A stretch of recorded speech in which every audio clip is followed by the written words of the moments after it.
ఇది పరిశీలిస్తున్నప్పుడు మనకు కనబడుతున్న ముఖ్యమైన వ్యక్తి ఇజ్రాయేలు రాజకీయ వ్యవస్థ టర్న్ అయిన పాయింట్. అది లేదా ఫైట్ సీన్. అది దావీదు గారిది. ఆ దావీదు గారి యొక్క స్థితిగతులు మనం ఆలోచిస్తున్నప్పుడు దావీదు గారి వైనాన్ని మనం చూస్తాం. దావీదు గారు ఆయన ఫ్యామిలీలో ఎలాంటి పరిస్థితులు ఎదుగుతున్నాడో మనం చూస్తాం. సామాన్యుడు, సరి అయిన ఊరు కాదు. వాళ్ళ నాన్నగారు కూడా చెప్పుకోదగ్గంత వ్యక్తి కూడా కాదు. ఆయనకి పేరు ప్రఖ్యాతులు లేవు. ఊరిని గుర్తింపు లేని ఊరు, ఇల్లు గుర్తింపు లేని ఇల్లు, ఆయన కూడా ఇంట్లో గుర్తింపు లేని వ్యక్తి. అలాంటి గుర్తింపు లేని వ్యక్తిని తన తండ్రి గారు క్యారేజీలు ఇచ్చి బ్యాటిల్ గ్రౌండ్కి పంపించాడు. ఎందుకు యుద్ధభూమిని దావీదు గారికి పంపించారు, దావీదు గారిని పంపించారంటే వాళ్ళ అన్నీలు సుమారు 3 మిలిటరీలో పనిచేస్తున్నారు. వాళ్ళు మిలిటరీలో పనిచేస్తున్నప్పుడు ప్రోటీన్ ఫుడ్ కావాలి, కండరానికి బలమైన ఆహారం కావాలి. కనుక జున్నుగడ్డలు, వేయించిన అవి ఏవైతున్నా బహుశా శనగలు అనుకుంటా, అవి ఏవైతున్నావో ఆయనకు కావాల్సిన మంచి ఆహారాన్ని వాళ్ళ తమ్ముడి చేత వాళ్ళ క్యారేజీలో పెట్టి పంపిస్తే సరిగ్గా అక్కడ సీన్లోకి వెళ్ళేసరికి ఏం జరుగుతుందో మనకు తెలుసు. ఏం జరుగుతుందో అక్కడ చూసేసరికి ఒక పొడవైన వ్యక్తి మనకు కనబడ్డాడు. ఆడి పేరు గొలియాత్. ఇన్ఫర్మేషన్ జాగ్రత్తగా వినండి. హిస్టరీలో ఒక రాంగ్ ఎర్రర్ పాయింట్ ఉంది. బైబిల్ని తప్పుపట్టాలని చూసి వాళ్ళు అనేక ఆ పాయింట్ని ప్రెజర్ చేస్తారు. ఆ పాయింట్ ఏంటంటే దావీదు గొలియాతుని కొట్టలేదు అని మన బైబిల్లోనే చూపిస్తారు. మీకు కూడా నేను చూపిస్తా. అది చూసినప్పుడు మనకేం వస్తారే, మరి దావీదు కొట్టలేనప్పుడు మరి దావీదు కొట్టాడనే సండే స్కూల్ లెవెల్ నుంచి మనం వింటున్నాం కదరా అన్నప్పుడు వాళ్ళు అంటారు ఒక హైలెస్ట్ సీన్ జరిగింది. ఆ హైలెట్ స్టోరీని, ఆ సీన్ని దావీదు అనే వ్యక్తికి శాస్త్రులు ముడిపెట్టేశారు. హిస్టరీ రాంగ్ ట్రాక్ తీసుకుంది. నిజానికి దావీదు గొలియాతుని కొట్టలేదు అంట. చూద్దాం ఒకసారి. మీరెవ్వరు మీ బైబిల్ తీయకండి, వాడికి బైబిల్ ఉంటుంది తీయండి. ఒకసారి తమ్ముడు తీస్తాడు వాడికి బైబిల్. మొదటి దినవృత్తాంతాల గ్రంథం, క్షమించండి 2వ సమూయేలు గ్రంథం 21వ అధ్యాయం. అది చదవండి ఒకసారి. చాలా పాత బైబిల్ ఎలానే ఉంటుంది. 2వ సమూయేలు గ్రంథం 21వ అధ్యాయం 19వ వచనం. 2వ సమూయేలు గ్రంథం 21వ అధ్యాయం 19వ వచనం.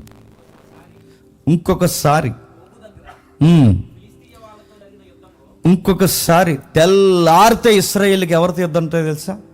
ఫిలిస్తీయులతో. దావీదు ఫైట్ చేయక మునుపు సౌలు యుద్ధం చేశాడు. సౌలు యుద్ధం చేయక మునుపు సౌలు కొడుకు యోనాతాను యుద్ధం చేశాడు. యోనాతాను యుద్ధం చేయక మునుపు కొన్ని వందల సంవత్సరాలు జడ్జెస్, న్యాయాధిపతులు యుద్ధం చేశారు. అంటే సూర్యుని కింద బద్ధశత్రువులు ఇశ్రాయేలుకి ఎవరైనా ఉన్నారంటే ఫిలిస్తీన్లు. ఆ ఫిలిస్తీన్లతో వాళ్ళకి అస్తమాల గొడవలే. అలాంటి గొడవ ఇంకొకసారి జరుగుతుంది. ఆ జరుగుతున్నప్పుడు ఏమని రాస్తున్న పాత బైబిల్లో, ఇప్పుడు ట్రాన్స్లేషన్ బైబిల్లో పదం పడింది, కానీ అక్కడ మీరు జాగ్రత్తగా చూస్తే పాత బైబిల్లో వాడిక బైబిల్లో ఏముందో ఒకసారి మీరు చూద్దాం. 2వ సమూయేలు గ్రంథం 21వ అధ్యాయం 19వ వచనం చదువుదాం. ఇంకొకసారి ఒక ఏరియాలో బెత్లెహేము పురవాసి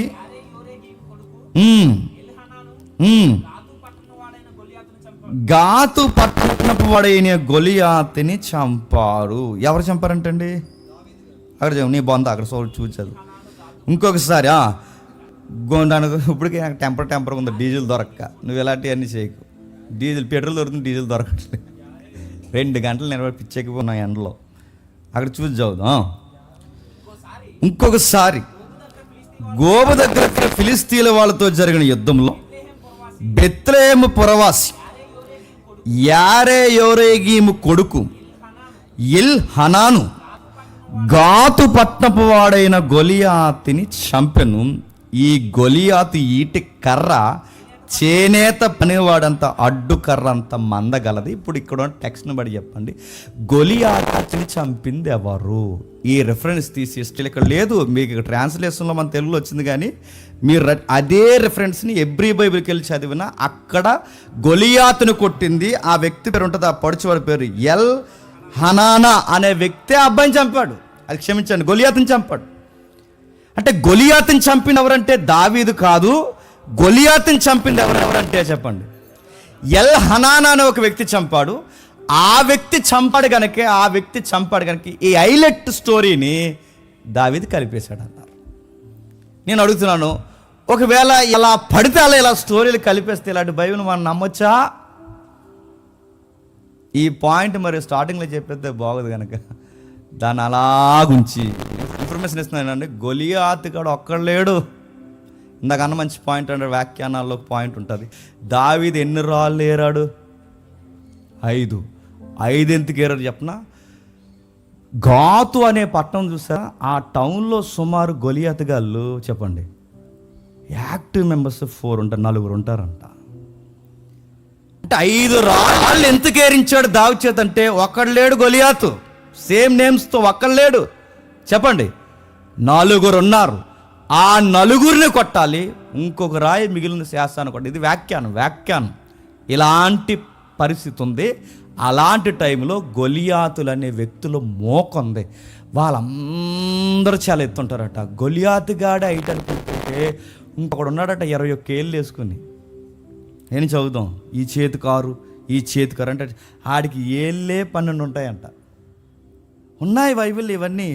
అవన్నీ ఏంటో చూసే ముందు ఒకసారి అసలు గొలియాతుని కొట్టింది దావీదా లేకపోతే ఈ వ్యక్తి మనం చూసే ముందు ఒక్కసారి ఆ సీన్ దగ్గరికి వెళ్దాం. మొదటి సమూయేలు గ్రంథం 17వ అధ్యాయం. మొదటి సమూయేలు గ్రంథం 17వ అధ్యాయం చాలా జాగ్రత్తగా చూద్దాం. మొదటి సమూయేలు గ్రంథం 17వ అధ్యాయం. మొదటి సమూయేలు గ్రంథం 17వ అధ్యాయం ఏం జరుగుతుందో ఒకసారి మనం చూద్దాం. వాడు మాట్లాడుతూ 16వ వచనంలో, మొదటి సమూయేలు గ్రంథం 17వ అధ్యాయం 16వ వచనంలో, ఆ ఫిలిస్తీయుడు ఉదయమునను సాయంత్రమును బయలుదేరుచు 40 దినములు తనను తాను అగపరుచుకొనుచు. ఇప్పుడు చెప్పండి, ఆడికి బలం ఏంటి, వాడి ధైర్యం ఏంటి? వాడి దేహమే వాడి ధైర్యం. వాడు అగపరచు అంటే వాడి బాడీ చేత భయపెట్టేస్తున్నాడు. వాడు అగపరుచుకుంటున్నాడు. ఎంతకంటే 40 రోజులు రాత్రులు పగలు వాడు భయపెడుతున్నాడు. తెల్లారితే ఎవడని కనబడితే అక్కడ రాసిన వాడికి భాష వ్యాఖ్యానం ఏంటో తెలుసా? ఎవడైనా మగాడు ఉంటే నన్ను కొట్టి వెళ్ళిపోనరా అన్నాడట. నాకు వినబట్టలేదు అన్నారు వీళ్ళు. ఎవరు? ఎప్పుడు గుర్తుపెట్టుకోండి, వీడి శత్రు ఎప్పుడు ఏం చూస్తాడు చెప్పిన బలం చూపిస్తాడు, వాడి కంట్రోల్ చూపిస్తాడు, వాడి భయపెడతాడు. ముఖ్యంగా వాడి ఆరాధన, వాడి మతాన్ని మనకు చూపిస్తూ భయపెడతాడు. శత్రువు ఎన్నుకునే, సాతాను ఎన్నుకునే మార్గాల్లో ఒక మార్గం ఏంటి చెప్పిన, వాడు మతాన్ని, విశ్వాసాన్ని, మనిషి బలాన్ని ముందు పెట్టి దేవుని పిల్లల్ని భయపెడతాడు. ప్రజెంట్ జరుగుతుంది, ఎందుకన్నా డీటెయిల్గా నన్ను అడగండి.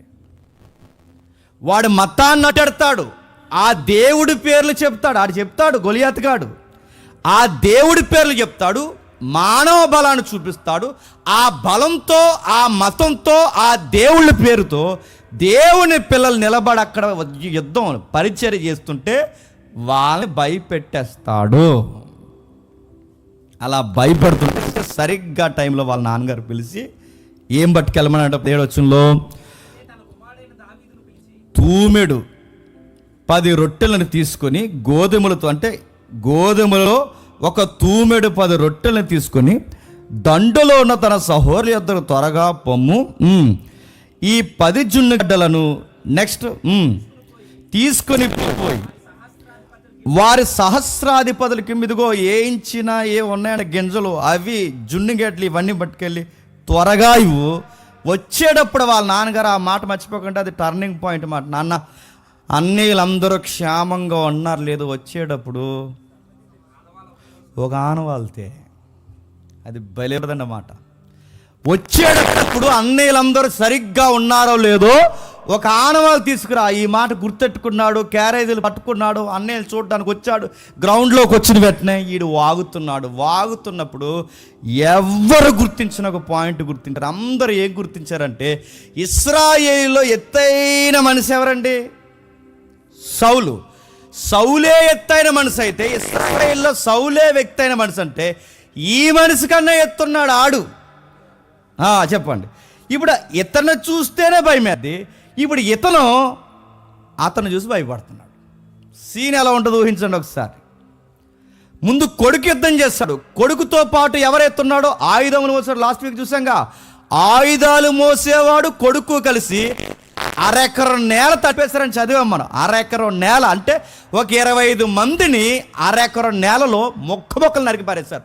అంత పవర్ఫుల్ ఫైటర్స్ కూడా. అంటే ఆ అబ్బాయి ఉన్నాడు ఆయుధాలు మోసేవాడు, వీళ్ళ కొడుకున్నాడు, ఇక్కడ సౌలు ఉన్నాడు. ఇలాంటి ఫైటర్స్ ముగ్గురు ఒక్కసారి ఆడిని చూసినా బెంబెలెత్తిపోయారట. ఆడు అన్నాడట ఆ కళలో చూసి, నువ్వు వస్తావా, నువ్వు రండి ఎవడైనా వస్తా అన్నాడు. ఎవడు రాడు. ఆడి ఈటు చూసాంగా, ఆ ఈటు కొన ఎన్ని కేజీలు?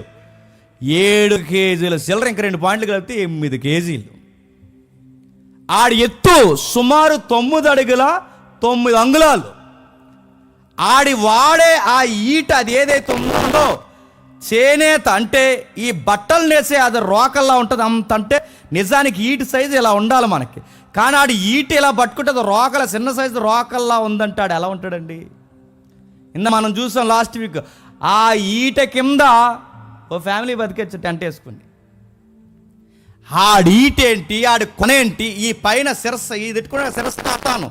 ఆ శిరస్థానం అంట చిన్నప్పుడు పండగొకసారి పైన తెస్తారు, గంగాలాలు గుర్తుందా? పండగకే తెస్తారు, ఇంకెప్పుడు తీరది. చింతపడేడు తోమేసి మళ్ళీ పైన తెస్తారు. ఆ పండగ తెచ్చో పెద్ద గంగాళం బిందు ఉంటుందిగా, అంత ఉంటుందంట ఆడు శిరస్థానం. అంటే ఆడు ఎలిమెట్టే చిన్న సైజు గంగాళం బిందులా ఉంటుందంట. ఇంకా ఆడి బాడీ అయితే ఆడు చేసుకున్నాక అది 60 కేజీలు. బట్ మనిషి బోరువంత కవచం ఆడు వేసుకుంటాడట. ఇవన్నీ చూసి అంటే ఇప్పుడు వాడిని ఏం చూస్తారంటే, సౌలు హైట్ చూస్తారు, గొలియాతు హైట్ చూస్తారు. సౌలు కళ్ళు చూస్తారు, వాడు కళ్ళు చూస్తారు. సౌలు కొడుకును చూస్తారు, వాడిని చూస్తారు. సౌలు కొడుకు ఫ్రెండో లేదా ఆయుధాలు మోసి ఆ వ్యక్తిని చూస్తారు. ఇలా ముగ్గురిని చూసి వాడిని చూస్తారు. ఆ ముగ్గురిని చూసి వాడిని చూసేసరికి వీళ్ళే భయపడేసరికి మొత్తం అందరూ చెప్పండి రోడ్డు మీద వేలేసుకున్నారు. ఇప్పుడు చూడండి ప్రాబ్లం ఎక్కడొచ్చిందంటే, ఆడి వెయిట్, ఆడి హైటు, ఆడి నోరు, ఆడి సవాళ్ళు ఇవన్నీ చూసి శరీరాన్ని కొలిసి భయపడిపోయారు. కానీ విజయం వాళ్ళకి తెలియని పాయింట్ ఏంటంటే, అసలు కొలాల్సింది బాడీ టు బాడీ కాదు. దావీదు ఎందుకు దేవుడికి నచ్చాడంటే, మీరు గమనించండి, దావీదు గారు దేవుడికి ఎందుకు నచ్చాడంటే, ఏ పాయింట్ పట్టుకోవాలో ఆ పాయింటే పట్టుకున్నాడు. వీళ్ళందరూ ఏమంటే, ఆడు ఎత్తేట్రా, ఆడు లావేట్రా, ఆడు కాలేట్రా, ఆడు చెయ్యేట్రా, ఆడు ఈటేట్రా, అదేట్రా ఇదేట్రా నన్ను పొగుడుతున్నారు. సిగ్గు లేకుండా శత్రువును పొగుడుతున్నారు. ఆడు ఇంత బలంగా ఉన్నాడేట్రా అని రకరకాల ఆడిని పొగుడుతున్నారు. ఇది పొగుడుకుంటూ ఆడు శరీరంతో ఇటు శరీరాలు కొలతేసిన మనసు చెయ్యేటి, ఆడు చెయ్యేటి, మన కాలేట, ఆడిని ఆ దేహంతో కొలతలు వేసుకోవడం సరిపోతుంది. ఆడి సెస్టేటి, మన సెస్టేటి, ఆడు ట్రైసప్ ఏంటి, మన ట్రైసప్ ఏంటి, ఆడి నెక్కేటి, ఆడు టై ఏంటి, మన ఇదే సరిపోయింది కొలుసుకుని. ఇలా కొలుసుకుంటూ సరిపోతుంటే దావీదు గారు ఇది కొలలేదు. ఏం కొలుసారు చెప్పనా?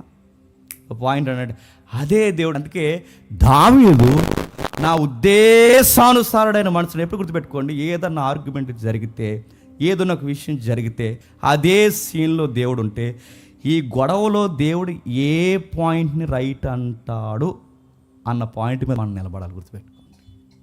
దావీదు ఏం చూస్తాడు ఒకసారి చూడండి. 26వ వచనంలో, దావీదు జీవంగల దేవుణ్ణి సైన్యమును తిరస్కరించుటకు సున్నతి లేని ఫిలిస్తీన్. ఇప్పుడు చెప్పండి ఏ పాయింట్? వాళ్ళు పట్టుకుంటున్నారు, ఇంత ఎత్తున్న వాడిని ఎవడు కొడతాడని.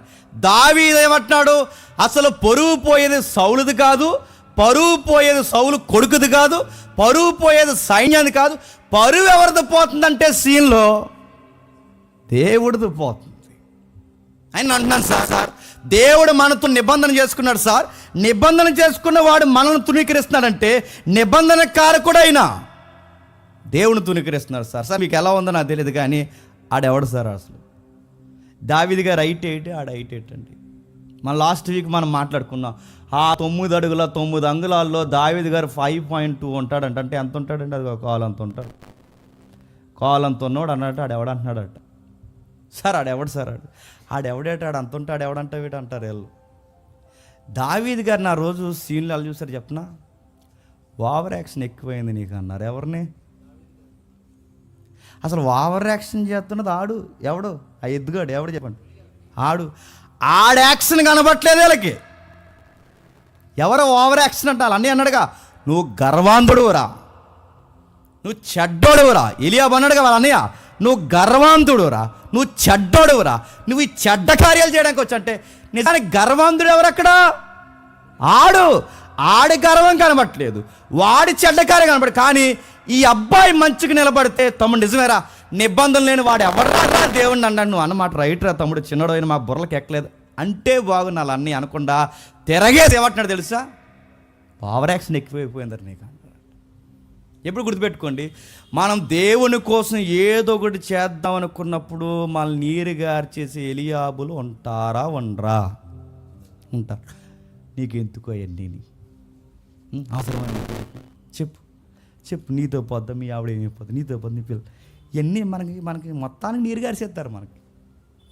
అది కాదు, ఆడెంత అసలు మన దేవుడిని అనడానికి మనం ఏదో ట్రిప్లే ఏదో చేద్దామంటే నీకెందుకు ఇలాగ అంట్లో మనకి వెనక్కిపోతుంటుంది. స్విచ్ ఆఫ్ అయిపోద్ది, 3 అంత అయిపోద్ది. చెప్పండి, ఎలియాబులు గుర్తుపెట్టుకోండి. ఏ కీలకమైన పాయింట్ మాట్లాడుతున్నారు అది పట్టుకోలేకపోతున్నారండి వాళ్ళు.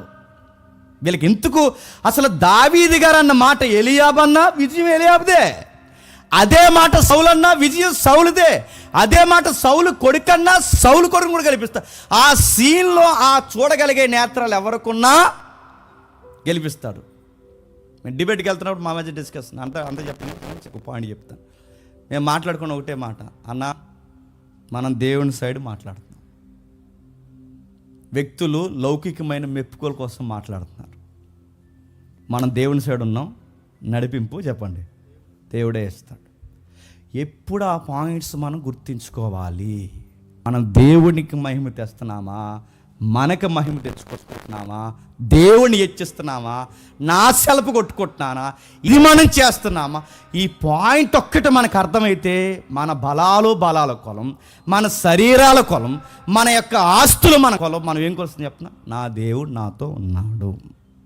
దావీదు వెళ్ళాడు, ఏమంటున్నాడో చూడండి మాట్లాడుతూ, నిబంధనలు వీడు అనడానికి వీడు ఎవరు సార్, వీడి సంగతి చూద్దాం అంటూ ఆ 17వ అధ్యాయం 32వ వచనంలో ఏమంటున్నాడు చూడండి.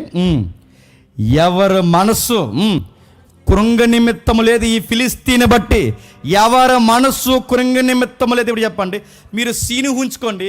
ఎవరి కత్తులు, కటారాలు, కవచాలు, శిరస్త్రాణాలు, రకరకాల ఆయుధాలన్నీ పట్టుకుని ఆ సింహాసనం మీద సౌలు గారు కూర్చుని వీళ్ళందరూ వింటుండగా అన్నారట, ఎవరి హార్ట్ కూడా డౌన్ అవ్వనకండి అన్నాడట. డిస్కషన్ ఇక్కడ ఎవరితో చెప్తుంది చెప్పనా? రాజుగారికి చెప్తున్నాడు. ఏమని? సార్ కంగారు అవ్వకండి. అసలు ఈ మాట ఎవరు చెప్పాలండి? రాజుగారు చెప్పాలి. ఈ మాట ఎవరు చెప్పాలండి? సైన్యాధిపతి చెప్పాలి. ఈ మాట ఎవరు చెప్పాలండి? తెల్లారితే దావీదుని తిడుతున్నాడు ఎలియాబు. ఇంటిగా చెప్పొచ్చాగా, అరే జిన్నుగడ్డలు ఒకటి వ్యవహారానికి జిన్నుగడ్డలు తెచ్చి తెప్పించుకున్నాక ఈయన చెప్పాలి. ఈయన పెహలవాన్గా నిలబడ్డాడు ఇంట్లోంచి వచ్చి కనుక వీళ్ళ అన్నయ్యలు ముగ్గురైనా చెప్పాలి, సౌలైనా చెప్పాలి, సౌలు కొడుకైనా చెప్పాలి, ఎవరో ఒకరు చెప్పాలి. వీళ్ళ చెప్పని మాట ఎవరు చెప్తున్నారు చెప్పండి? దావీదు గారు చెప్తున్నారు. ఎవ్వరు డౌన్ అవ్వకండి, అసలు ఎవ్వరు మనసు కొంగనేకండి, మీ నడాలు టైట్ చేసుకోండి. నేను ఒకటే మాట మళ్ళీ చెప్తున్నాను, వాడు ఫిలిస్తీయుడు, మనం ఇశ్రాయేలీ. వాడి దేవుడు లేనోడు, మనం దేవుడు ఉన్నవాళ్ళు. వాడి దేవుడు చేయి దొరకనివాడు, మనం దేవుని చేయి పట్టుకున్నవాడు. వాడి నిబంధన లేనోడు, మనం నిబంధన కలిగిన వాడు. వాడు మతంతో వస్తాడో, వాడు దేవుడి పేరుతో వస్తాడో, వాడు కొత్తగా ఏదైనా ఎజెండా పట్టుకుని వస్తాడో, ఈటట్టుకుంటాడు, బలి పట్టుకుంటాడు, సుత్తట్టుకుంటాడు, కత్తట్టుకుంటాడు, వాడు ఏది పట్టుకుంటే పట్టుకోండి, మనం దేవుని పట్టుకుందాం అన్నాడట. చూసారు ఎంత బాగుందో? దావీదు ఎందుకు దేవుడు ఉద్దేశానుసారమైన మనుషుడు అంటే ప్రతిసారి ఆయన నొక్కే పాయింట్ ఏంటి చెప్పండి? వాడు సున్నతి లేనోడు. చెప్పండి, మనం దేవుడి నిబంధన ప్రజలం, వాడు దేవుడు లేనోడు, మనం దేవుడు ఉన్నవాళ్ళు. అంతే కట్టినాడు చూడండి. 33 వచ్చిన సౌలు ఈ ఫిలిష్తీయుని ఎదుర్కొని వాడితో మాట్లాడటకు, పోట్లాడుటకు నీకు బలము చాలదు. మళ్ళీ అదే గొడవ. ఇప్పుడు చెప్పండి, ఇందాక అంతే కంగారంతో ఏంటి? ఆడి బలము ఈల బలం, ఆడి బలము ఈల బలం. వాళ్ళు ఎంతసేపు మాట్లాడదు వాడి బలము ఈల బలమే మాట్లాడుకుంటున్నారు తప్ప వాళ్ళకి అర్థం కానిది ఏంటంటే వాడు పొడవు చూస్తున్నారు, వాడు పొట్ట చూస్తున్నారు, వాడి ఎత్తు చూస్తున్నారు, వాడి పేరు చూస్తున్నారు, ఇవన్నీ చూస్తున్నారు. కానీ వాడు అంటున్నాడు, రండ్రా ఎవరైనా ఉంటే మీరు దేవుని ప్రజలైతే అది ఇదని దేవతల పేరు మీద వస్తుంటే అప్పుడు ఆయన అన్నాడట, దావీదు గారు, సార్ మీకు విషయం చెప్తున్నాను, నీకు బలం చాలదు, నీవు బాలుడివి, నీకు వృద్ధాభ్యాసం లేదు. ఎలియాబే సగం నీరు గారిచాడంటే మళ్ళీ ఇంకోటి ధైర్యాడు ఎవరు చెప్పండి? సౌలు. ఎప్పుడు గుర్తుపెట్టుకోండి, మనం దేవుని సైడ్ మనం చెయ్యాలని ఏదన్నా అనుకున్నప్పుడు చెప్పండి, చెయ్యండి. సరిగ్గా చేసే టైంలోనే సాతానుగాడు సౌండ్లు వస్తాయి. ఏమని? నువ్వు బాలుడివి చెప్పండి, నీకు యుద్ధం రాదు చెప్పండి. కత్తి చివరి ఎలా ఉంటుంది తెలుసా? ఎలా ఉంటుంది? సూదుగా ఉంటుంది. ఎలా ఉంటుంది? ఇక్కడ కూర్చారంటే ఏమైపోతావు? ఇవన్నీ చెప్పేసరికి మనకి గుండెపోటు వచ్చేసి చేసేది కూడా చేయం. నిజంగా ఆ సీన్లోకి వెళ్ళి మాటలు గుర్తించిన అనుకోండి, ఆయన పొడవపోయి చెప్పండి. అదే కొన్నిసార్లు మనం చేసేది రైట్గా ఉందా లేదన్నది పాయింట్, నా దేవునికి మహిమ తెస్తున్నాను లేదన్నది పాయింట్. అక్కడ గొలియాతు ముందు అన్నయ్య నీరు గారేస్తున్నారు, రాజుగారు నీరు గారుస్తున్నారు, అంత నీరు గారుస్తున్నారు. సార్ మీరు వాడి బలాన్ని చూస్తున్నారు, వాడి శక్తిని చూస్తున్నారు, అన్నీ చూస్తున్నారు. నేను ఒకటే చూస్తున్నాను సార్, వాడికి నిబంధన లేదు, మనకు నిబంధన ఉంది. వాడు గొలియాతు ఫిలిష్తీయుడు, మన ఇశ్రాయేల్ అంటే దేవుని కుమారుడు. సార్ నేను ఒకటి చూస్తున్నాను సార్, నేను ఒకటి చెప్పిన సార్, నిజమే మీరు అన్నట్టు నాకు బలం లేదు, మీరు అన్నట్టు నాకు ధైర్యం లేదు, మీరు అన్నట్టు నాకు వయసు లేదు, మీరు అన్నట్టు నాకు ఏమీ లేదు, కానీ ఒకటి మాత్రం ఉంది సార్ అంటూ 37 వచ్చిన ఏమంటాడు తెలుసా? సింహం యొక్క బలము నుండి, ఎలుగుబంటి యొక్క బలము నుండి నన్ను రక్షించిన యెహోవా ఈ ఫిలిష్తీయుల చేతిలో నుండి కూడాను నన్ను విడిపించినప్పుడు దావీదు ధైర్యం ఏంటి చెప్పండి? బలం కాదు, తన నైపుణ్యం కాదు, ఇవేమీ కాదు. దావీదు గారి ధైర్యం ఏంటంటే నా బలము దేవుడే, నా ధైర్యం దేవుడే, వాడిని కొట్టగలనడానికి కారణం ఏంటంటే గతించిన అనుభవాలే నా ధైర్యమే, నా దేవుడు నాకు ఇస్తున్నదే. నాకు అనుభవాలు ఉన్నాయి. నేను ఇంతకన్నా క్రూరమైన సింహాన్ని కొట్టాను, ఇంతకన్నా క్రూరమైన ఎలుగుబంటిని కొట్టాను. ఎలుగుబంటిని సింహాన్ని కొట్టినప్పుడు దేవుడు తోడున్నప్పుడు ఎలుగుబంటి కన్నా సింహం కన్నీడు గొప్పోడు కాదు, పైకి నిబంధనలు లేడోడు. ఈయన నేను కొట్టలేనా? అందుకే సార్ నేను వెళ్తున్నాను, మనం భయపడవద్దు, హృదయాలు కృంగనివ్వద్దు, నేను వెళ్తాను సార్ అంటే ఆ అబ్బాయికి మాట్లాడుతుండగా మొత్తం మీద మీకు సీన్ అని తెలుసుకుని వివరించట్లేదు. సౌలు గారు పంపించారు, కవచాలు వేసారు, అన్ని సెట్ అవ్వలేదు. అటు సరిగ్గా సీన్లోకి వచ్చి ఏమని తిడుతున్నాడు చూడండి. అదే 17వ అధ్యాయం 47వ వచనంలో, అదే 17వ అధ్యాయం 43వ వచనంలో ఫిలిష్తీయుడు కర్ర తీసుకుని, నీవు నా మీదకి వచ్చుచున్నావే, నేను కుక్కన తన దేవతల పేరు మీద దావీదును శపించాను. ఏమంటాడంటే, నువ్వు నా మీద కుక్క మీదకి వచ్చినట్టు వస్తున్నావే. మళ్ళీ అక్కడ ఎవరిని చెప్పినా చూడటానికి బాగున్నాడంటే ఎవరు? దావీదు గారు. ఈడికి నచ్చడం ఆడికి నచ్చడం కాదండి, ఆడికి కూడా నచ్చాడు. ఎవరికి చెప్పండి? అది దావీదు. అయ్యే కుర్రాడు బాగున్నాడు, వీడితో గొడవ ఎందుకు అనుకున్నాడు? ఎవరు? గొలియాతు అనుకుంటున్నాడు. అందుకే ఆ కుర్రోడు చుట్టూ చూసాడట, చుట్టూ పారి చూసినప్పుడు దావీదుని కనుగొని అతడు బాలుడు, ఎర్రనివాడు, రూపసేయుండు చూసి అతను తృణీకరించి, అరే బాగున్నాడు, వీడితో ఎందుకు గొడవ అన్నాడు. ఆ కుర్రోడు ఏమో కర్ర తిప్పుతున్నాడంటే ఎవరు? దావీదు గారు. ఆ కర్ర తిప్పుతుంటే కోపం వచ్చింది. ఆ కోపంలో అన్నాడు దేవతల పేరు మీద, అంటే వాడు ఫైట్ సీన్లో వాడు దేవతల పేరు చెప్తున్నాడు, తృణీకరిస్తున్నాడు. ఇన్ని పనులు చేస్తే ఇప్పుడు ఇశ్రాయేల్ సైన్యానికి ప్రత్యక్షంగానో పరోక్షంగానో వెళ్ళిపోయే ఒక రాంగ్ మెసేజ్ ఏంటంటే, ఇప్పుడు గొలియాతు గెలిస్తే గొలియాతు మాటే పైనుంటే గొలియాతు నమ్మిన దేవుళ్ళు దేవతలు గొప్ప అవుతాయి. అది గొప్ప అవ్వకూడదంటే గుర్తుపెట్టుకోండి, గొలియాతుని కొట్టాలి అన్న మాట చెప్తున్నా. సౌలు ఇందాక అంటాడు, మీరు ఇంటికి వెళ్ళి చదవండి, నాయన యెహోవా జీవం తోడు, ఆయన నీకు తోడు ఇన్నుగాక, నువ్వు వెళ్ళి అంటాడు. మీరు సీన్ ఊహించండి, దావీదు ఓడిపోకూడదు, దావీదు ఓడిపోయాడు అనుకోండి, కండిషన్ ఏంటో తెలుసా? కూడా తీసిపోతాడు. ఎవరు? గొలియాత్ గడు కూడా తీసిపోతాడు. చంపేస్తారు, కూడా తీసిపోతారు. ఉడికిన చేయడానికి కుర్రాడు బాగుండు కూడా తీసిపోతారు. ఆ టైంలో కూడా సౌలు చెప్పే డైలాగ్ ఏంటి చెప్పిన? దేవుడు నీకు చెప్పండి తోడై ఉండను గాక. అప్పుడప్పుడు కొంతమంది మనలతో అంటారు చూసారా, నీకోసం మేము ప్రార్థన చేస్తాం. ఉడిదే ఏం చేయరు. మనం అలా నాశనం అయిపోతున్నా. భయపడకు, నీకోసం మేము చెప్పండి ఇలా బంద చేస్తారు మన కోసం. నీ ప్రార్థన నీదే, నీ దేవుడు నీవే, నీ సహవాసం నీదే. వీళ్ళేం చెయ్యరు, వాళ్ళ కోసం వాళ్ళే చేసుకోరు, మన కోసం ఎందుకు చేస్తారు? ఎందుకు నమ్ముతున్నావు? అప్పుడప్పుడు వచ్చి ప్రార్థన చేయమంటారు. పర్లేదు చేస్తాం, టైం ఉంటే. అంత మనస్ఫూర్తిగా చేస్తాం. నేను ఓపెన్గా చెప్తున్నాను. చేయకపోతే ఏం ఫీల్ అవుతారని చేస్తాం అంతే. నేను నిజంగానే రావడం మానేస్తారు, మరి వాక్యానికి దూరం అయిపోతారేమో. మనస్ఫూర్తిగా ఒకవేళ మీకు ఏమైనా నిజంగానే కృంగుదలు ఉంటే చేస్తా ఒక 4 మాటలు. కానీ నా కోసం నేను చేసేంతగా నేను మీకోసం చేయగలనా? మీరే పెనుగులాడాలి. కొన్ని ప్రార్థనలో మనం ఏం చేస్తాం చెప్పనా? డిసిషన్ మేకింగ్ దేవుడికి ఇస్తాం. తప్పడది. మనం ఒక పెద్ద ఉత్తమంలాగా ఘనాపాటిలా పండితులాగా ఉంటాడు. దేవా నా జీవితంలో నిర్ణయాలన్నీ చెప్పండి నువ్వే తీసుకో. మరి నువ్వేం చేస్తావు? కొలిక్కేలాట ఆడతావా? నువ్వేం చేస్తావు అడుగుతున్నాను. నువ్వే నిర్ణయాలు. దేవుడు ఎప్పుడు గుర్తుపెట్టుకోండి, మీకు థియలాజికల్గా థీమ్ మీకు అర్థమైతే, దేవుడు నిర్ణయాలు మన లైఫ్లో తీసుకోడు. ఆయన స్టైల్ ఏంటి చెప్పిన? మంచి ముందెడతాడు, చెడు ముందెడతాడు, మంచి చెడు తెలియని వృక్షాన్ని ముందెడతాడు, జీవ వృక్షాన్ని ముందెడతాడు, సత్క్రియ ముందెడతాడు, చెడ్డక్రియ ముందెడతాడు. డెసిషన్ నువ్వే తీసుకొని చెప్తాడు. నిర్ణయం నీదే అని చెప్తాడు. మనం ఏం చేస్తాం? నా నిర్ణయం కూడా చెప్పు, నువ్వే తీసుకో ప్రభు, ఇంక నేను ఏ గేమ్ ఆడనో లాస్ట్లో కప్పు అనుకుంటాను వచ్చి. మనకు ప్రేయర్ చేయడం కూడా రాదు. గుర్తుపెట్టుకోండి, గొలియాతును ముందెడతాడు, సౌలును ముందెడతాడు, అన్నీ ముందెడతాడు. ఫైట్ చేయాల్సింది ఎవరు? దావీదే చేయాలి, నువ్వే చేయాలి, మనమే చేయాలి. ఇందాకన్నా చెప్పాడుగా, మన స్వతంత్రాన్ని ఎక్కడ భంగం చేసే నిర్ణయాలు ఆయన తీసుకోడు.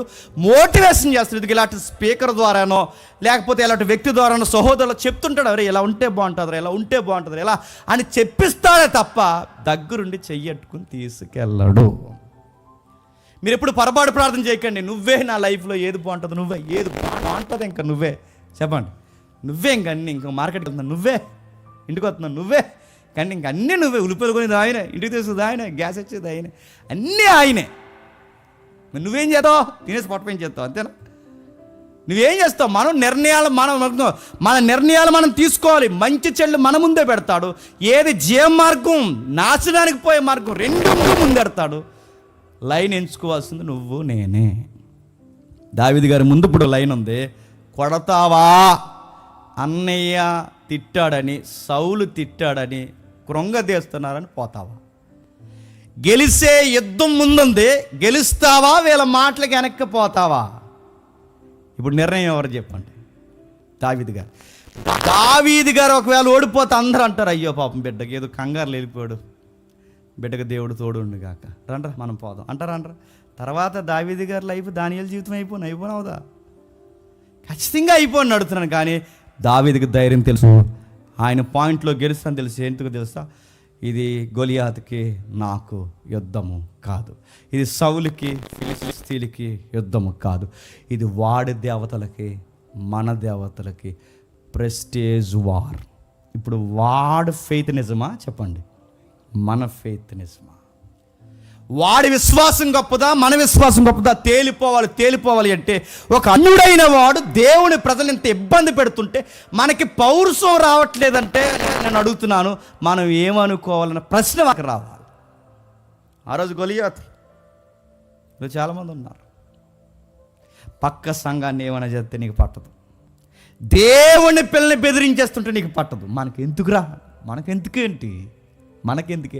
మనం పట్టించుకోకపోతే ఎవడ పట్టించుకుంటాడు? అడుగుతున్నాను. రేపు కొత్త చట్టాలు చేస్తారు, ఇంకా పెట్టారు. గొలియాతు అంత ఎత్తు కనబడతారు. పోతా గుడారంలోకి నిలబడి ఏం చేసిన నిలబడు, మాట్లాడు. ఈ ప్రభుత్వాలు ఇంకో ప్రభుత్వాలు, అవి కాదు ఇంకో టాపిక్ ప్రభుత్వం, ఇది కాకపోతే రష్యా ఇది ఒకటి అయిపోద్ది, ఇంకా అయిపోతాయి, కమ్యూనిస్టులు అయిపోతారు. అడుగుతున్నాను, నిలబడవా? మనకు కనబడుతున్న ఇది చూడకండి, మతాన్ని చూడకండి, బలాన్ని చూడకండి, ఆయుధాలు చూడకండి, చట్టాలు చూడకండి, ఏమీ చూడకండి. ఒకటి మాత్రం చెప్పండి, సార్ మీరు మాకు రాయితీలు ఇచ్చినా ఇవ్వకపోయినా, మీరు మా మందలాలు ఎక్కించకపోయినా, మేము ఓటేసాం కనుక మాకు సరైన రుణమే మీరు తీరుస్తున్నారు కనుక సార్ మీకు విషయం చెప్తున్నాం, ఈ దేశంలో ఈ ప్రపంచంలో ఏ మతానికైనా అన్యాయం జరుగుతుంది లేదు మాకు తెలియదు, కానీ మేము పుట్టిన దగ్గర నుంచి మాకు అన్యాయం జరుగుతూనే ఉంది. ఇది మాకు కొత్త ఏం కాదు. మీరు ఎన్ని చేసినా మా ప్రభుని ఎడవము ఎడబాయం సార్, మేము నిబంధన ప్రజలమని చెప్పండి. చెప్తారా? ఎంఆర్రావు గారు వచ్చారట, ఫోటో తీసి అన్నారట. ఏ ఫోటో? ఎస్ ప్రభు ఫోటో తీసి, ఆ ఫోటో దేవత ఫోటో అక్కడ సిగ్గులేదు నేను అడుగుతున్నాడు. ఫోటో తీసి అది తీసే ఇది తీసి మార్చండి లేకపోతే మా కిడ్నీలు మార్చండి. మరి మార్చండి, ఏం చేద్దాం, మరి మా లైఫ్ మార్చండి, లేదా పాకిస్తాన్లో మా కొత్త కంట్రీ ఇచ్చేయండి. అడుగుతాను ఏదో చేయండి, ఏం చేద్దాం. మాకు అక్కడ దేవాలయాల్లోకి రానివ్వరు, ఇక్కడ నిలబడినవారు, నచ్చిన మతంలో కొనసాగిన, మరి ఏది ఇచ్చేది? ఇంకా మాకు మా నిర్ణయాలు కూడా మీరు తీసేసుకుంటారు. నేను మాట్లాడుతున్నాను చెప్పండి. ఇప్పుడు ఎవరైతే ఎగిరెగిరి మీద పడిపోతున్నారో వాళ్ళందరూ మీరు గుర్తుపెట్టుకోండి. అసలు ఏదైతే ఇందాక పోస్ట్ నేను చదివాను, ఏదైతే ధర్మం నిజమే, వాల్యూస్ ఉన్న ఏ ధర్మాన్ని అయినా ఎవరైనా గౌరవిస్తారు, కానీ నిజంగా ఆ ధర్మం ప్రకారం మాట్లాడుకుంటే నేను అడుగుతున్నాను, ఆడ తప్ప ఇంకెవరైనా ఆ గ్రంథం ప్రకారం మనిషిని మనిషిగా చూస్తారా? లేదు. నువ్వు రెడ్డివైనా కిందోడవే, నువ్వు సౌదరివైనా కిందోడవే, నువ్వు కాపు అయినా కిందోడవే, నువ్వు చెట్టి బజ్జీ అయినా నువ్వు కింద. ఎవరైనా మా అందరితో ఒకటే గ్రౌండ్ ఏడు చెప్పిన శూద్రులు. నువ్వు నాకు పోస్ట్ పెడతావు, ఏమని చెప్పు, ధర్మాన్ని అంటావురా నువ్వు అని. నేను ధర్మాన్ని అనలేదే, నా విశ్వాసాన్ని, నా దేవుడిని నేను ప్రకటించుకుంటే మా అమ్మని తిడతావు, మా నాన్న తిడతావు, నన్ను తిడతావు, నా క్యారెక్టర్ మీద ఎందుకు నువ్వెన్నంటే చర్చిలు పడగొట్టినా, ఆస్తులు తీసేసినా, మా పౌరసత్వాన్ని తీసినా, ఎన్ని తీసేసినా, చరిత్రలో మేము నేర్చిన పాఠం, గొలియాతుగాడే దేవుని పిల్లల్ని ఏమీ చేయలేకపోయాడు. మళ్ళీ నేను చెప్తున్నాను, ఇలాంటి గొలియాతులు 100 మంది నిలబడినా మా దేవుడిని మేము ఎడబాయము. మీరు ఎన్నంటే చేయండి, ఎన్నంటే వాగండి. కొత్త చట్టాలు చేసి, మళ్ళీ చెప్తున్నాను, కొత్త చట్టాలు చేసి అలా అనేసండి, లోపల బైబిల్ చదువుకుంటాం గొడవ లేకుండా. ఈయన అడుగుతున్నాడు, ఇలాంటి విషయాలు మాట్లాడతాడు, చెప్పిస్తున్నాడు, భయపెడుతున్నాడు, లేని వాటిని ఇరికిస్తున్నాడు, లేని వాటిని అంటున్నాడు. దావీదు సౌండ్ ఒకటే, సార్ చేయనియండి సార్, భూమిని తిప్పుతున్నవాడు, నక్షత్రాన్ని తిప్పుతున్నవాడు, సూర్యుని వికసింపజేస్తున్నవాడు, నా దేవుడు నాకున్నాడు, నేను వెళ్తాను సార్. ఇప్పుడు నేను వాళ్ళ అన్నయ్య అన్నాడు, నువ్వు గర్వంతుడు రా, పనికి మాలినోడు రా. ఏంటంటే అన్నయ్య ఒక మాట నాకు గుర్తుంది అంటూ దేవుడితో ఏమంటున్నాడు చూడండి ఒకసారి, ముగించేద్దాం త్వరగా. 46వ వచనంలో, ఈ దినముల్లో యెహోవా నిన్ను, ఫిలిష్తీ యెహోవా నిన్ను నా చేతికి అప్పించును, నేను నిన్ను చంపి నీ తల తెగవేతును, ఇశ్రాయేల్లో దేవుడు ఉన్నాడని లోక నివాసులందరూ తెలుసుకున్నట్లు నేను ఈ దినముల్లో ఫిలిష్తీయుల యొక్క కళేబారములను ఆకాశ పక్షులకు భూమృగాలకు చెప్పండి ఇసిరి వేస్తాను. నువ్వేమంటున్నావు? నీ దేవతల పేరు మీద వస్తున్నావు నువ్వు, నా దేవుడి పేరు మీద వస్తున్నాను నేను గెలిస్తే నా దేవుడు అన్నట్టు, నువ్వు గెలిస్తే నీ దేవుడు అన్నట్టు. ఈ ఫైట్లో నేను గెలిస్తే మిడిల్ ఆసియా మొత్తం మాట్లాడుకోవాలి. అది దావీదు సవాల్.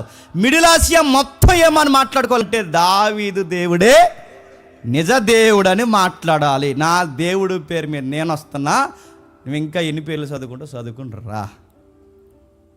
వచ్చాడు, సీన్ ఏమైందో మన తెలుసు, గిర్రగిర్ర తిప్పాడు, లాగోడు కొట్టాడు, ఆడి కింద పడ్డాడు, ఆడి కత్తి తీసి వాడి తలే నరికేశాడు. సీన్ అయిపోయింది. ఒక విషయం చెప్తున్నాను వినండి. వాళ్ళ నాన్న అడిగాడు ఇందాక, నాన్న అన్నయ్యలు క్షేమంగా ఉన్నారు లేదో చెప్పు. ఓ గుర్తు తేరంటే గుర్తు కాదు, తల గుర్తు అట్టుకెళ్తున్నారు చూడండి. తల ఏమని పట్టుకెళ్తున్నారు? తల ఒకసారి మీరు చూడండి. 54 వచనంలో అయితే దావీదు ఆ ఫిలిష్తీయుని ఆయుధమును తన డేరాల్లో ఉంచుకొని అతడు తన తలను తీసుకుని యెరూషలేమునకు వచ్చెను. వాళ్ళ నాన్నేం తెమ్మన్నాడు? ఏదో గుర్తు తెమ్మన్నాడు. ఏం పట్టుకెళ్తున్నాడు? తలే. ఆడి కత్తి, ఆడి తల. నాన్నకి ఇప్పుడు చెప్తాడు, అన్ని మీరు క్షేమంగా ఉన్నారా అంటే తల ఎలాగెత్తి ఉన్నారు, ఆడిది ఉన్నారు, అన్ని క్షేమంగా ఉన్నారు. కత్తి చూపిస్తాడు, తల చూపిస్తాడు, అడుగుతున్నాడు. ఇప్పుడు అన్ని క్షేమం, అన్నయ్యలే కాదు, దేశంలో ఉన్న ప్రతి అన్నయ్య సేఫ్ జోన్లోకి పోయాడు. రాజు సేఫ్టీలో ఉన్నాడు, అన్ని సేఫ్టీలో ఉన్నారు, దేశం అంతా సేఫ్ జోన్లోకి వచ్చింది, దేశం తడుగొట్టేసుకుని పడుకొచ్చింది, అందరూ బాగున్నారు. నాన్నకి మత్తు ఉండదు ఆ రోజు. ఎవరికి చెప్పండి? జెస్సీ ఎవరు? అదే ఎస్సీ గారికి మతి లేదు, ఆయనకి మతి లేదు, సౌలుకి మతి లేదు, ఎవరికి మతి లేదు. ఇలాంటి ఫైట్ సీన్లో గ్రంథకర్త చెప్తున్నాడు, అక్కడ చెప్తాడు మనకి ఇంత గ్రంథకర్త 16వ అధ్యాయంలో ఏమని చెప్తాడు తెలుసా? ఇదిగో మనుషులు పై రూపాలను లెక్క పెడతారు, దేవుడు చెప్పండి, గ్రంథకర్త ఇంటెన్షన్ చెప్తున్నా, మనుషులు పై రూపాన్ని లక్ష్య పెడతాడు, దేవుడు హృదయాన్ని చూస్తాడు. ఇప్పుడు గ్రంథకర్త కరెక్ట్గా ఫామ్ చేస్తున్నాడు ఆ సెంటెన్స్ని. ఏమంటాడు తెలుసా? అందరు ఇశ్రాయేలు సైనికులు అందరూ పై రూపాన్ని చూస్తారు, దావీదు ఒక్కడే అంతర్గతమైన దేవుని ఆలోచన చూసాడు. ఇది దేవుని మనసు. అందుకే దావీదుని అంటాడు, నా హృదయానుసారుడైన మనుషులు. నేను హార్ట్లో ఎలా ఆలోచిస్తానో దావీదు అలాగ ఆలోచిస్తారు. అందరూ పై రూపాన్ని చూస్తారు, దావీదు ఒక్కడే నా హార్ట్లో ఏముంటుందో చూశాడు. అరే ఇది దేవునికి అవమానం రా, అరే దేవుడిని అవమానించడం రా, దేవుడు లేకుండా చేయడం రా. అందుకే నేను నిర్ణయం తీసుకున్నాను రా, ఈ ఫైట్లో నా ప్రాణాలు పోయినా పర్లేదు కానీ దేవుడు గౌరవం చెప్పండి నిలబడాలి. ఇంత గొప్ప ఫైట్ చేసి ఇజ్రాయేల్ యొక్క రాజకీయ భవిష్యత్తును ఒక్కసారే న్యాయాధిపతి లాంటి ఉన్నతమైన దావీదు వైపుకు రాజకీయం ఒక్కసారే తిరిగితే ఈ రాజకీయాన్ని చిందరబిందరగాళ్ళు అందరూ వచ్చి అన్నారట, అనగా ఈ చిందరబిందరగాళ్ళు అందరూ వచ్చి అన్నారట, దావీదేమీ యుద్ధం చేయలేదన్నారట. మరి ఎవరు చంపేశారంటే ఎవరో కుర్రోడు చంపేశారు. ఎంత చదివే హెల్ అబ్బాయి ఎవరు ఉన్నాడుగా, ఎల్ హనోనా, పేరు బంద్ పెట్టుకోండి. ఆ అబ్బాయి ఎవరెవరైతే ఉన్నాడో ఆ అబ్బాయి చంపేశాడు. ఆ ఫైట్ సీన్ దావీది ఖాతాలో వేసేస్తారు, దావీదేం చంపలేదు అన్నారట. ఇప్పుడు చెప్తున్నాడు, దాన్ని మీరు ఎబ్రిలో చదివినా అలానే ఉంటుంది. కాకపోతే ట్రాన్స్లేషన్లో సహోదరుడని పడింది, కానీ అక్కడ చంపబడిన వ్యక్తి పేరు లహీం, బెత్లహీం, లహీం ఉంది చూసారా? ఆడు చంపబడిన వ్యక్తి ఎవరంటే ఒకసారి చదువుదాం. అదే సమూయేలు గ్రంథం ముగించేద్దాం. మొదటి సమూయేలు గ్రంథం, రెండవ సమూయేలు గ్రంథం 21వ అధ్యాయం, 2వ సమూయేలు గ్రంథం 21వ అధ్యాయం 19వ వచనం. 2వ సమూయేలు గ్రంథం 21వ అధ్యాయం 19వ వచనం.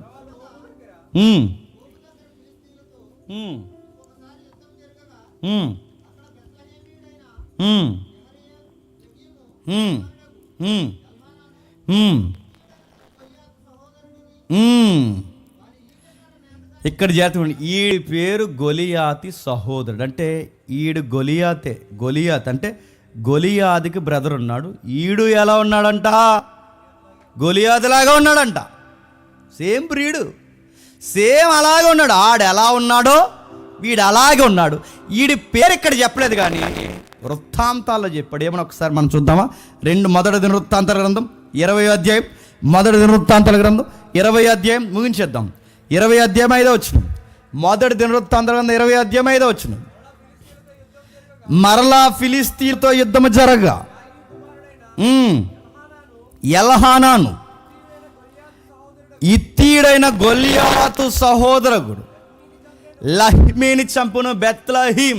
మనం చూసాంగా, బెత్లహీం అంటే బెత్లహేములో ఒక దేవుడు ఉంటాడు, లహీం చూసాంగా. ఆ లహీం, బెత్లహీం అంటే ఆ పేరు ఎలా వచ్చిందో, ఆ లహీం దేవుడి పేరే గొలియాతు కూడా తమ్ముడు పెట్టుకున్నాడు. మరి తమ్ముడా అన్నయ్యో, మొత్తం మీద ఎవరైతే గొలియాతు సహోదరుడు పెట్టుకున్నాడు అంటే గొలియాతు సహోదరుడి పేరేటట్టు లహీం దేవుడి పేరు. అంటే ఆ దేవుడి పేరు మీద వచ్చాడు, ఆ పేరు పెట్టుకున్నాడు. గమ్మత్తు ఏంటంటే ఇలాంటి గొలియాతు గాళ్ళు చాలా మంది ఉన్నారు. ఇప్పుడు చెప్పండి, గొలియాతుని కొట్టింది, ఒరిజినల్ గొలియాతుని కొట్టింది దావీదే. దావీదు కొట్టిన గొలియాతు తర్వాత అలాంటి గొలియాతులు ఇంకా 3 ఉన్నారు. ఆ గొలియాతుని కొట్టింది మరొక అబ్బాయి, ఆ తర్వాత ఇంకా 2 ఉన్నారు. వాళ్ళను కూడా కొట్టారంటే మొదటిసారి గొలియాతు కొట్టేసరికి మిగిలిన వాళ్ళందరూ కొట్టడం స్టార్ట్ చేశారు. అంటే గొలియాతుని కొట్టిన ఫైట్ దావీదు యొక్క ఫస్ట్ ఫైట్ మిగిలిన వాళ్ళందరికీ ధైర్యం ఇచ్చింది. నా మాట మీకు అర్థమవుతుంది. ఎక్కడెక్కడ జరిగిందో ఒకసారి చూద్దామా? ఒకసారి చూద్దాం. 2వ సమూయేలు గ్రంథం 21వ అధ్యాయం, 2వ సమూయేలు గ్రంథం 21వ అధ్యాయం 16-17 వచనాలు త్వరగా.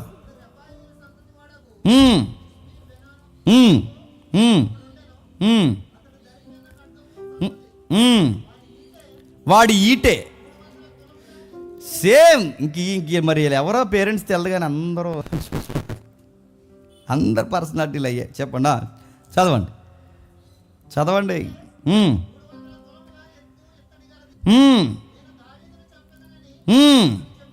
ఇది చూడండి, ఆల్రెడీ గొలియాతుని వేసేసింది ఎవరో? దావీదు. ఇప్పుడు ఎవరి మీదకి జెండా ఎత్తాడట? దావీదుని తీసేస్తాడు. ఈడో గొలియాతు, ఈడో ఆల బ్రీడే, ఆడు చంపేస్తాడట.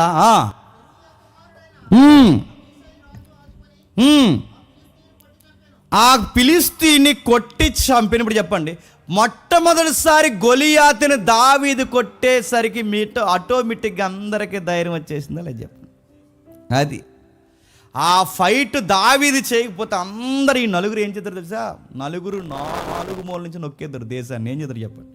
అటు నుంచి ఆ గొలియాతు, ఇటు నుంచి ఈ గొలియాతు, ఇటు నుంచి 6 ఏళ్ళుగాడు, 12 ఏళ్ళుగాడు అని చెప్పండి, పొడవోడు, అందరూ ఇన్ని నేళ్ళు వేసుకుని వచ్చేద్దరు దేశం మీదకి. అందుకే అందరిని అదుపు చేసే ఫైట్ అంటే చెప్పిన మొదట. అందుకే చూడండి, ముందడుగు వేసేవాడికి ముందు ధైర్యం ఉండాలి. ఇప్పుడు టీం ఫామ్ అయినప్పుడు నడుపుతారు ఫీల్డ్లో, ఆయన గైడ్గా పెడతారు. గైడ్లో ఆ గైడ్కి ముందు ధైర్యం ఉండాలి. గైడ్కి జీపీఎస్ తెలియాలి. గైడ్ ముందు ధైర్యంగా వెళ్ళాలి. గైడ్కే భయం వేస్తుంది అనుకోండి, నాకు ఎందుకో డౌట్ కొంది, ముందు మీరు వెళ్ళండి అన్నాడు అనుకోండి, వెనకలో వెళ్తాడా? తర్వాత వస్తాను ముందు అన్నాడు, వెళ్తాడా? నేను అడుగుతున్నాను. గైడ్ ధైర్యం చేయకపోతే, కింగ్ ధైర్యం చేయకపోతే, నాయకుడు ధైర్యం చేయకపోతే, ముందు తొలి అడుగు ఫస్ట్ దెబ్బ మంద పడింది అనుకోండి, ఆటోమేటిక్గా వెనకాల వాళ్ళందరికీ ఏమొస్తుంది చెప్పండి? ధైర్యం వస్తుంది. దావీదు గారితో దేవుడు కొట్టించాడు, మిగిలిన వారందరినీ దేవుడు వెనకాలతో కొట్టించేశాడు. ఇంకేం జరిగింది చూడండి ఒకసారి. అది 21వ అధ్యాయం 20 వచనం నుండి ఇంకొక యుద్ధము గాజు దగ్గర జరిగను. అక్కడ మంచి ఎత్తర ఒకడు ఉండేను. ఒక్కొక్క చేతికి, చూడండి ఆడికి మరి ఏటో, మరి ఆడికి పోలియో ఏటో తెలియదు కానీ, ఒక్కొక్క చేతికి 6 ఏళ్ళు, 24 ఏళ్ళు. చూడండి ఆడి 24 ఏళ్ళు అతడు గుండెను. వారు రెఫాయిల సంతతి వాడు, అతడు ఇశ్రాయేలీల దావీదు సహోదరుడైన యోనాతాన్ అని చెప్పి, వీడు గొలియాతు కన్నా ఇంకాలా ఉన్నాడు, గొలియాతు కన్నా ఏళ్ళు ఎక్కువ ఉన్నాయి, గొలియాతు కన్నా పొడవు ఉన్నాడు, ఎత్తరైనడు ఒకడు ఉన్నాడు. ఆడిని ఎవడు చంపారంటే దావీదు గారు చెప్పండి, బ్రదర్ చంపేశాడు వెళ్ళి. దావీదు గారి యొక్క సహోదరుడు కొడుకు ఎవరైతున్నారు అంటే, దావీదు గారి తొలిగా అంటే మొదటిగా చేసిన యుద్ధం ఇంక గొలియాతు గారిని ఎంతమంది వచ్చినా చెప్పండి కొట్టుపడేస్తారన్నమాట. అందుకే మనకు అర్థం కావాల్సింది ఏంటంటే, దావీదు ఆ టైంలో తీసుకున్న నిర్ణయం రివైవల్ డెసిషన్. అది గుర్తుపెట్టుకోండి. ఆయన తీసుకున్న నిర్ణయం ఒక్కసారి టర్న్ అయింది. ఒక గొలియాతుని కాదు, సుమారు మొత్తం ఇశ్రాయేలు సైన్యం 4 గొలియాతుని చంపింది. ఆ 4 గొలియాతులు కన్ఫ్యూజ్ అయిన హిస్టరీలో చాలామంది, ఎందుకంటే స్క్రైబ్స్ ఉన్నారుగా, వీళ్ళు ఏం చేస్తారంటే ఒక వర్డ్ మిస్ చేశారంటే ట్రాన్స్లేషన్ జరుగుతున్నప్పుడు. అందుకు అక్కడ సహోదరుడు అని పడక ఆ గొలియాతుని దావీదు కాదు వాళ్ళే కొట్టారని అన్నారంటే హిస్టరీలో అది ఫామ్ అయితే, దానికి కౌంటర్ రెఫరెన్స్గా ఏం చేపిస్తారంటే, గొలియాతుని కొట్టింది దావీదు అనడానికి, వృత్తాంతాలు ఇందాక చూసాంగా, ఆడు గొలియాతు కడగాడు సహోదరుడు అని చెప్పడానికి కౌంటర్ రెఫరెన్స్గా దేవుడు మనకి వృత్తాంతాల్లో రాయించాడంటే, దావీదు కొట్టిన గొలియాతు ఆడు మొదటోడు, తర్వాత పడిన గొలియాతులు వాడు తాలికోళ్ళు. వాళ్ళని ఎవరు కొట్టారంటే దావీదు వెనకాల ఉన్న వాళ్ళు కొట్టారు. మొత్తం మీద గొలియాతు గాలిని సమాధి చేసేస్తాడు. ఇందాక మనం మాట్లాడుకున్నాగా, ఎన్ని రాళ్ళు ఏరాడట? 5. వ్యాఖ్యానంలో ఏడు చెప్పిన, మొదట రా ఈ గొలియాతు గారిని పడగొడితే వాళ్ళు రెడీగా ఉంటారు. వాళ్ళు ముగ్గురు 6 ఏళ్ళు 24 ఏళ్ళు ఉన్నారుగా, వీళ్ళు రెడీగా ఉంటారు. ఏళ్ళ వస్తు ఇంకో రాయి రెడీగా ఉంది. ఆ మాట మీకు అర్థమైందా? ఇప్పుడు వీడి పన్నెంటు వాళ్ళు రెడీ అవుతారు, వాళ్ళు రెడీ అయ్యట్నే ఇంకొక 3 రాళ్ళు రెడీగా ఉన్నాయి. వాళ్ళ ముగ్గురు కూడా 3 ఉన్నాయి. అంతుకు ఏరు రెడీ పెట్టాడట. కానీ అవి ఒక రాయికే పారిపోయారు, ఇంకెవరు రాలేదు. వస్తే మళ్ళీ ఉన్నాయి, సేమ్ రాయి ఇడికి తగిలిద్ది, ఆడికి తగిలిద్ది, ముగ్గురు పడతారు. 3 గొలియాతులు కాదు, 30 మంది గొలియాతులు వచ్చినా ఈ మనిషి ఆ రోజు పరిశుద్ధాత్ముడి కార్యతో 30 మందిని కూడా చెప్పండి చంపేస్తాడు. ఎందుకంటే ఒక పాయింట్ ఉంది దావీదు దగ్గర, నా దేవుడు ఈ ఆకాశం కింద ఉన్నాడని రుజువు చేస్తా. ఆ ఒక్క పాయింట్ చాలు దావీదు చెప్పండి గెలిచేసాడు. అంతే కొట్టాడు. వాళ్ళ నాన్నగారు నాన్న ఏమైనా వచ్చేటప్పుడు గుర్తు ఏమంటారంటే, నాన్న గుర్తు తెచ్చాను. గుర్తు ఏంటంటే తలకాయ తెచ్చాను. తలకాయ ఇంకేం చేస్తారండి దాన్ని? తలకాయ తెచ్చారు, కత్తి తెచ్చారు. దావీదు గారిని సౌలు గారు తరిమేస్తారుగా, తరిమేసినప్పుడు తరివేసినప్పుడు దావీదు గారు కూడా పట్టుకెళ్ళింది చెప్పిన గొలియాతు కత్తి. ఆ పట్టుకెళ్ళినప్పుడు ఏం జరిగింది, ఇదంతా ఏం జరిగింది, ఇదంతా ఒక రాజకీయ నేపథ్యం. ఇలాంటి దావీదు, చరిత్రను మలుపు తిప్పిన దావీదు మెస్సయ్యకి తండ్రిగా పిలువబడ్డాడని చెప్తున్నాడు మత్తయి అంటున్నాడు దావీదు కుమారుడైన యేసుక్రీస్తు వంశవాళి.